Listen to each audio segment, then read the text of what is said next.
Hello dear students, hello बच्चा लोग, कैसे हो आप सब। आई होप आप सब बहुत ज़्यादा अच्छे होगे।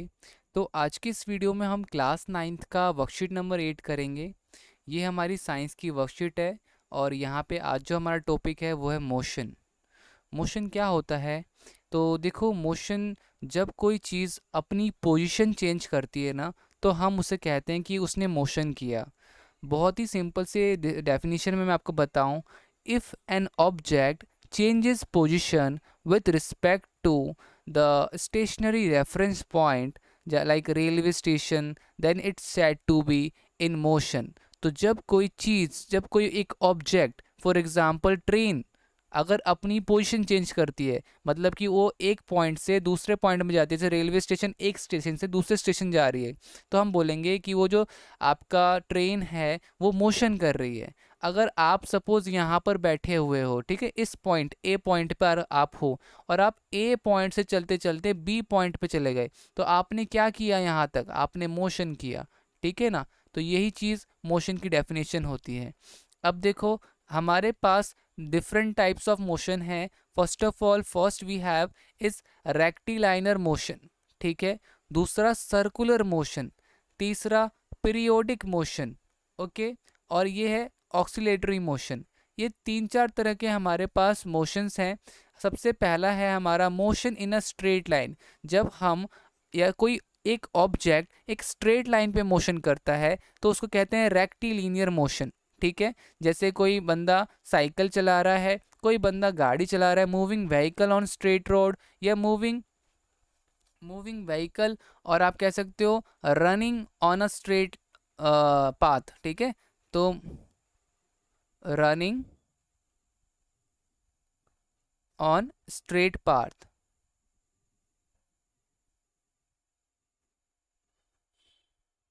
ठीक है।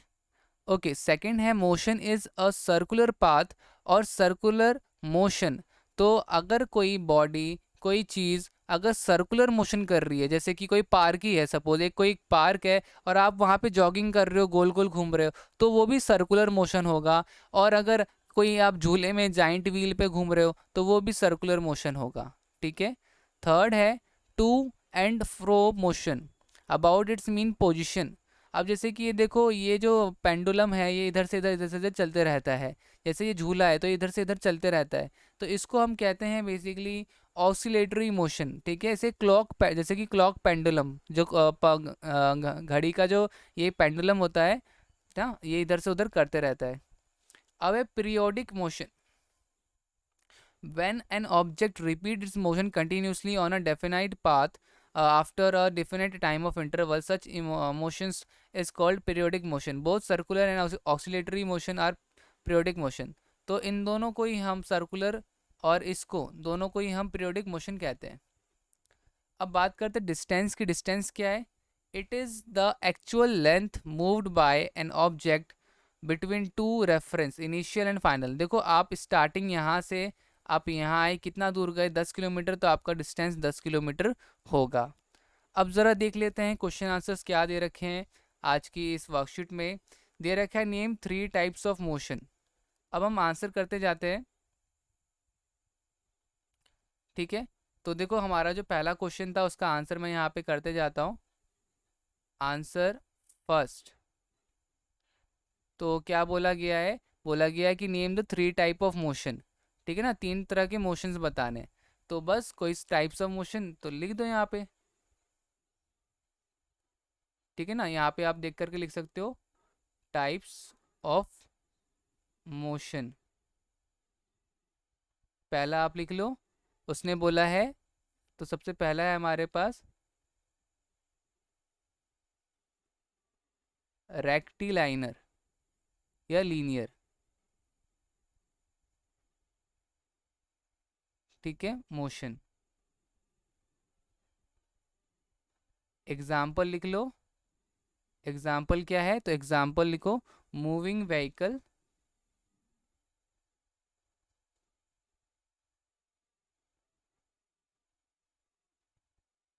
On straight road,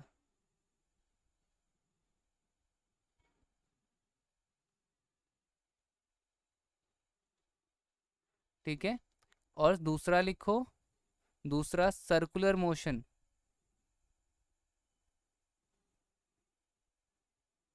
circular motion, वो इसका एग्जाम्पल आप सब लिख लो। एग्जाम्पल में आप लिख लोगे लाइक जाइंट व्हील। ठीक है, और तीसरा लिख लो ओ एस सी आई मोशन। ठीक है, इसमें आप एग्जाम्पल लिख लो क्लॉक पेंडुलम।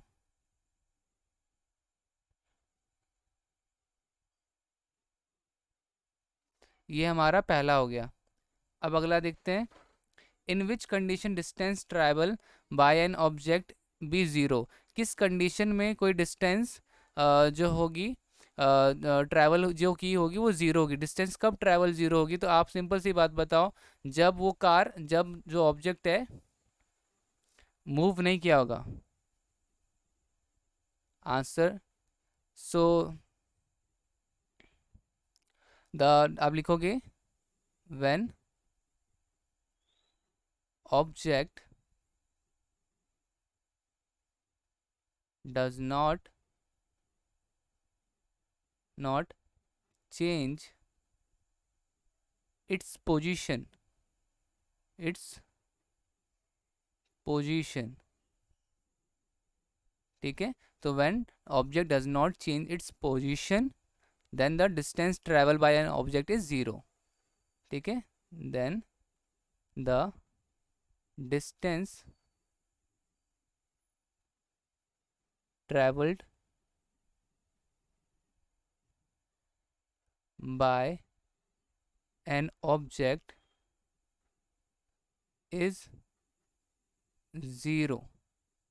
ओके, अगला क्वेश्चन नंबर सेकंड थर्ड है। बोला जा रहा है कि इफ़ योर लिखा हुआ है कि if your school is 2 kilometre away from your home, 2 kilometre दूर है। ठीक है, और if you are go every day to school how much distance you will cover in a day. अब देखो, आप सिंपल सी बात है, 2 किलोमीटर दूर है ना, आंसर थर्ड। देखो, अगर ये आपका घर है, ये एक ए पॉइंट है, ये आपका घर है, ठीक है, आपका होम है, और ये एक बी पॉइंट है, ये आपका स्कूल है। अब यहाँ से यहाँ तक का जो दूरी है, डिस्टेंस है, वो 2 किलोमीटर का है। तो आप आते होगे, स्कूल से गए और स्कूल से आए, तो एक दिन में आप 4 किलोमीटर, यहाँ से यहाँ गए 2 किलोमीटर, फिर वापस से घर गए, तो एक दिन में आप 4 किलोमीटर चले। तो 5 डेज में कितना होगा? 5 डेज में हो जाएगा 4 × 5 किलोमीटर, टोटल 20 किलोमीटर आप डिस्टेंस ट्रेवल किए होगे। ठीक है, earth is continuously moving and rotating, so does it mean that tree on earth are also moving, why and why not. तो अब यहाँ पे आंसर 4 आप लिखोगे। बोला जा रहा है कि भाई अर्थ तो हमेशा सूरज के चक्कर लगाता है, ठीक है ना, तो क्या ट्री भी मूव करता है क्या? तो यहाँ पे आंसर होगा नो। ठीक है, यहाँ पे आप लिखोगे no, no trees are not moving, trees are not moving even if earth continuously moving, because